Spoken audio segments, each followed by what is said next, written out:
Oh boy.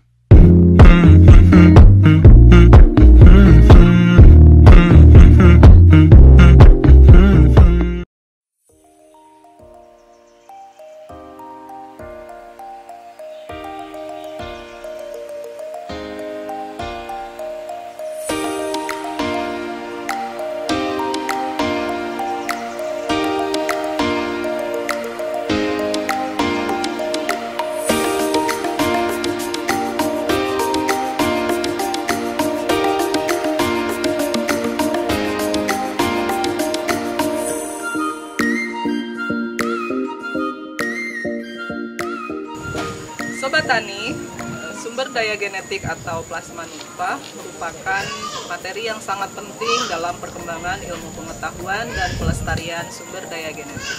Perkembangannya, sumber daya genetik ini terus mengalami penurunan karena berkurangnya konservasi atau upaya yang dilakukan untuk melindungi sumber daya genetik yang ada. Saat ini kita berada di UPTD Kebun Benih Tanaman Hortikultura dan Plasma Nutfah Kabupaten Pelalawan. Untuk sampai di tempat ini, kita membutuhkan waktu kurang lebih 1 jam 30 menit dari kota Pekanbaru. Sobat Tani, saat ini kita sudah bersama dengan Bapak Muhammad Taufik. Beliau adalah Kepala UPTD. Mungkin Bapak bisa ngajak kita jalan-jalan ya Pak ya, untuk melihat tanaman apa saja yang ada di kebun Plasma Nutfah ini. Ayo kita jalan-jalan.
Kita sekarang sedang berada di lahan plasma nutfah milik Dinas Ketahanan Pangan, Tanaman Pangan, dan Hortikultura Kabupaten Pelalawan, di mana lahan plasma nutfah ini berfungsi yang pertama untuk melestarikan tanaman-tanaman langkah buah-buahan yang ada di Kabupaten Pelalawan.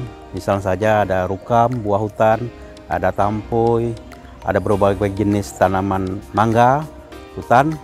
Kemudian juga di sini dijadikan tempat pembibitan tanaman hortikultura.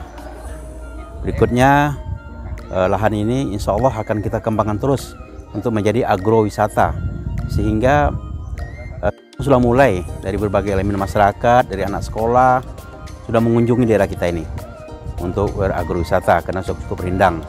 Dan insya Allah ke depan ini akan lebih kita kembangkan lagi sebagai pusat pelestarian tanaman-tanaman langkah yang ada di Kabupaten Pelalawan ini.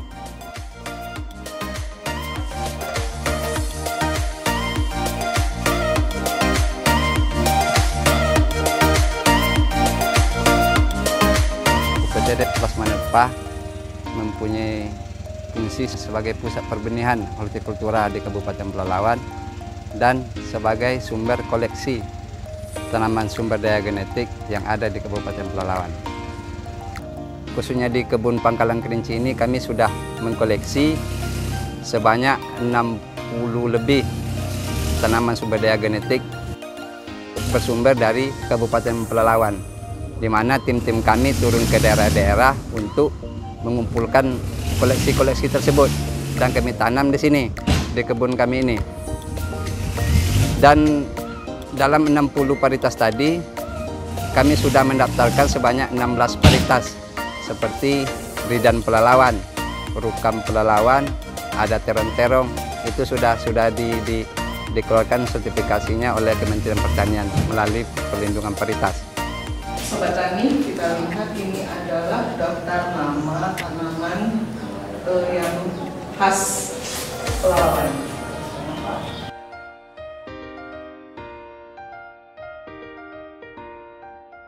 Balai Pengkajian Teknologi Pertanian BPTP Riau, kami telah melaksanakan kegiatan sumber daya genetik sejak tahun 2013. Jadi beberapa kegiatan yang kami lakukan terkait sumber daya genetik itu adalah mulai dari inventarisasi, identifikasi dan karakterisasi varietas lokal, kemudian dilanjutkan dengan pendampingan pendaftaran varietas ke Pusat Perlindungan Varietas Tanaman dan Perizinan Pertanian. Jadi kemudian setelah keluar tanda daftarnya, kita lakukan konservasi atau mengkoleksi tanaman tersebut atau varietas lokal tersebut secara ex situ, yaitu kita koleksi di kebun percobaan BPTP Riau yang ada di Kubang.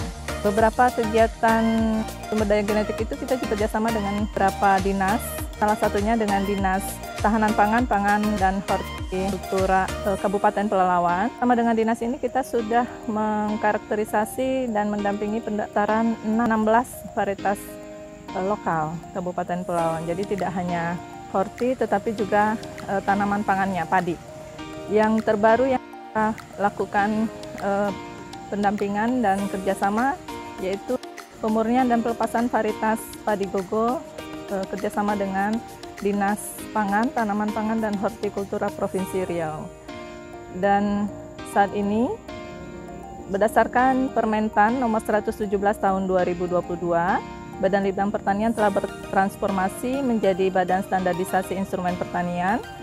TUSI untuk pelepasan varietas itu masih menjadi bagian dari tugas dan fungsi Badan Standarisasi Instrumen Pertanian, dan implementasinya di daerah dilakukan oleh BPTP yang nantinya akan menjadi Balai Penerapan Standar Instrumen Pertanian. Salah satu tanaman varietas lokal asli dari Kabupaten Pelalawan ini yang sudah diidentifikasi dan dikarakterisasi oleh teman-teman BPTP Riau dan juga Dinas Ketahanan Pangan dan Horti Kabupaten Pelalawan, yaitu buah rukam. Jadi buah rukam ini bentuknya seperti anggur, rasanya ada manis, sedikit asam, tetapi di dalamnya ada banyak biji. Melihat dari tampilan buahnya, ini kemungkinan buah rukam ini mengandung antioksidan yang cukup tinggi. Jadi buah rukam berpotensi untuk diolah atau dimanfaatkan menjadi produk-produk makanan atau minuman yang mengandung senyawa antioksidan. Dan ini mungkin butuh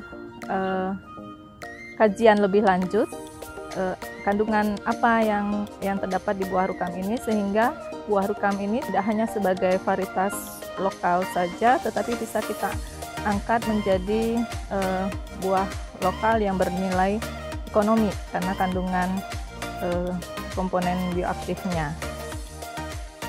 Nah, Sobat Tani, buat Sobat Tani yang ingin melihat-lihat apa saja tanaman buah-buahan khas dari Pelalawan, silahkan kunjungi kebun benih tanaman hortikultura. Saat ini masih gratis ya Pak ya? Masih gratis. Jadi silahkan datang, jam kerja ya Pak ya?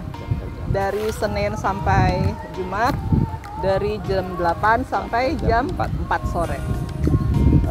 Demikian liputan kita pada hari ini. Saya Sri Swastika pamit, sampai jumpa.